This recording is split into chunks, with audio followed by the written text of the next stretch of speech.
Saudara-saudari yang terkasih, kita jumpa lagi dalam Pelita Hati hari ini, Selasa 27 September 2022.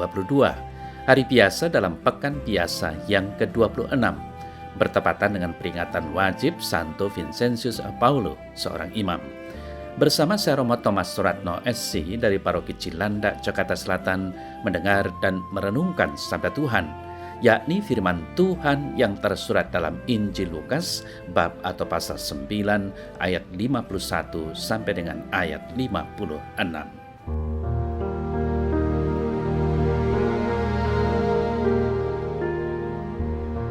Ketika hampir genap waktunya naik ke surga, Yesus mengarahkan pandangannya untuk pergi ke Yerusalem, dan ia mengirim beberapa utusan mendahului dia. Mereka itu pergi lalu masuk ke suatu desa orang Samaria untuk mempersiapkan segala sesuatu baginya. Tetapi orang-orang Samaria itu tidak mau menerima dia karena perjalanannya menuju Yerusalem. Ketika dua muridnya, yaitu Yakobus dan Yohanes, melihat hal itu, mereka berkata, "Tuhan, apakah Engkau mau supaya kami menyuruh api turun dari langit untuk membinasakan mereka?" Akan tetapi ia berpaling dan menegur mereka. Lalu mereka pergi ke desa yang lain.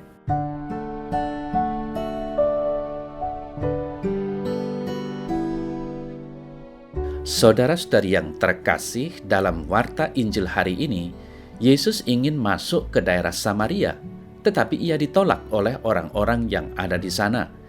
Melihat kejadian itu, para muridnya, yaitu Yakobus dan Yohanes, tidak terima dan tampak kesal.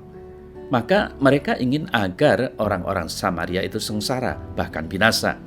Namun, Yesus menegur mereka karena apa yang mereka pikirkan itu tidak sesuai dengan apa yang diinginkan oleh Yesus. Saudara-saudari yang terkasih, Yakobus dan Yohanes mungkin juga menjadi gambaran diri kita. Jika ada orang yang membuat hati kita kesal dan marah, secara spontan kita juga ingin membalasnya dengan hal yang sama. Sakit hati dibalas dengan sakit hati. Amarah dibalas dengan amarah. Tentu hal ini tidak sesuai dengan ajaran Yesus yang mengajak kita untuk mendoakan, mengampuni, dan melakukan hal-hal yang baik kepada orang-orang yang telah membuat hati kita hancur dan hidup kita menderita. Saudara-saudari yang terkasih, membalas kejahatan dengan kebaikan bukanlah hal yang mudah, tetapi itulah yang harus kita lakukan sebagai murid Yesus. Justru itulah kekasan dan kelebihan kita sebagai orang-orang Kristen Katolik, dan kita harus bangga dengan ajaran Yesus itu. Hidup kita yang baik tidak hanya ditujukan untuk orang-orang yang baik saja, tetapi juga untuk orang-orang yang pernah tidak baik dengan kita. Kemudian, saudara-saudara yang terkasih, selain daripada itu, ada hal lain yang bisa kita renungkan dari sisi yang lain juga. Kita tahu bahwa mengatasi masalah tanpa masalah adalah keinginan setiap orang. Sayangnya, kita sering menciptakan masalah baru karena salah menangani masalah sebelumnya. Kedua murid Yesus, Yohanes dan Yakobus tadi, sangat marah ketika melihat orang Samaria tidak mau menerima Yesus. Mereka berkata kepada Yesus, "Tuhan, apakah Engkau mau supaya kami menyuruh api turun dari langit untuk membinasakan mereka?"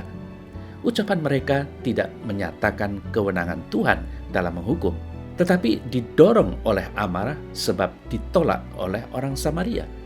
Mereka menganggapnya sebagai penghinaan kepada Yesus.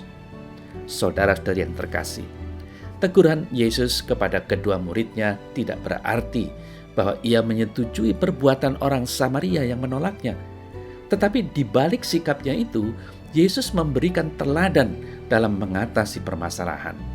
Kedua murid diajar untuk melihat realitas penolakan dan bertindak sebagai pengikut Yesus yang sabar, bersedia menjalani kesulitan. Ditolak, dihina, dan dibenci adalah hal-hal yang akan menjadi bagian penderitaan Yesus sebelum mati di salib. Para murid juga harus mengalaminya. Saudara-saudari yang terkasih, Yesus Kristus tidak pernah mengajar kita untuk membalas kejahatan dengan kejahatan. Sebaliknya, Yesus mengajarkan kesabaran, kasih, dan kebaikan kepada semua murid-Nya. Perbuatan jahat akan menuai hasilnya nanti. Sebab itu, matikanlah keinginan untuk membalas kejahatan dengan kejahatan. Saudara-saudari yang terkasih, warta Injil atau firman tadi mengingatkan kita sebagai orang percaya untuk tidak gegabah dalam mengatasi masalah.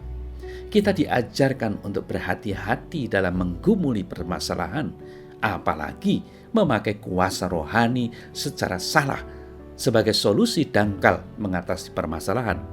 Mari kita menghayati atau menggunakan firman Tuhan ini agar kita mampu menempatkan diri secara tepat dan bijak sebagai orang percaya yang bersedia mengalami tantangan pelayanan dengan penuh sukacita tanpa menimbulkan masalah.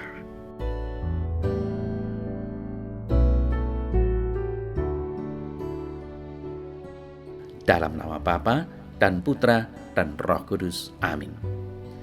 Allah yang Maha Baik, semoga aku semakin berani untuk menerima orang-orang yang telah menyakiti hidupku sebagai saudara dan sahabatku.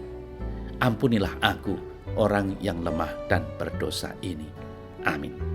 Semoga Allah yang Maha Kuasa memberkati saudara dalam nama Bapa dan Putra dan Roh Kudus. Amin.